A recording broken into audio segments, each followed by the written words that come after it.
This girl loved money ever since she was a kid. Whenever she felt upset, she'd count her cash and feel better. When her friends bragged about their toys, she'd show off her bank account balance. Back in high school, if a guy asked her out to dinner, she'd just ask him to give her the money instead. The boy was so shocked he didn't know what to say, so she never experienced romance growing up. Later, when she started working at a bank, Lisa finally became the master of money. Every day, she handled piles of cash, but no matter how much she counted, it was never her own money. That huge difference made her feel anxious all the time. Then one day, two robbers held up the bank. They took Lisa hostage and stuffed her in the trunk, but since they weren't familiar with the area, they ended up driving into a wild forest. Their car crashed and rolled down into a valley. Somehow, Lisa survived. She kicked open the trunk. A blast of force threw her into the river, and the suitcase full of cash followed right behind. So Lisa clung to the suitcase, drifting along with the current. Finally, she ended up in a remote sinkhole nobody knew about. The suitcase, soaked with water, quickly sank. Lisa was exhausted and gave up fighting. She floated downstream to a scenic spot, where a family of 3 out playing by the river rescued her. Lisa got a second chance at life and went back to work at the bank, but she'd lost her enthusiasm. Even surrounded by cash, she couldn't get excited. Her mind was always on that suitcase full of money. Then one day, she saw a police announcement on TV. The robbers had stolen 500 million yen that day, but both of them were already dead, and experts said all the money had burned to ashes. Lisa was secretly thrilled. She was the only one who knew where the cash really was. To figure out the way back to the money, Lisa went to the library and read piles of books, combining all the details she could remember. She finally drew a treasure map only she could understand, but the mountain was wild and confusing. With no experience, she quickly got lost. She tried to check below a cliff, but halfway down realized her rope was too short. Just as she was about to leave, the tree she tied the rope to was pulled out by the roots. 3 days later, a young couple passed by and spotted Lisa, now listed as a missing person.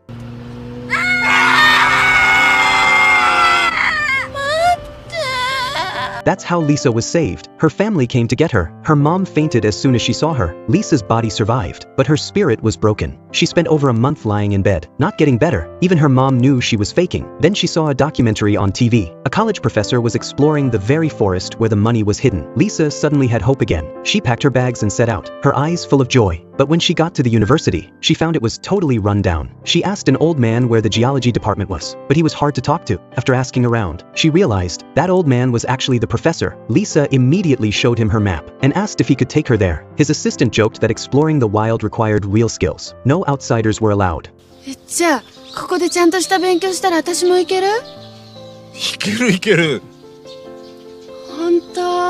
The assistant was just trying to scare Lisa off, but to everyone's surprise, Lisa quit her job on the spot. She decided to apply to the university's geology program. She rented a cheap apartment near campus, suffered through the hot summer and long winter. Finally, the next spring, the entrance exam arrived, but when the results came out, Lisa was stunned. She didn't see her name on the acceptance list. Instead, she was number 1 on the makeup list. Suddenly, a male student shouted that he'd been accepted, but he was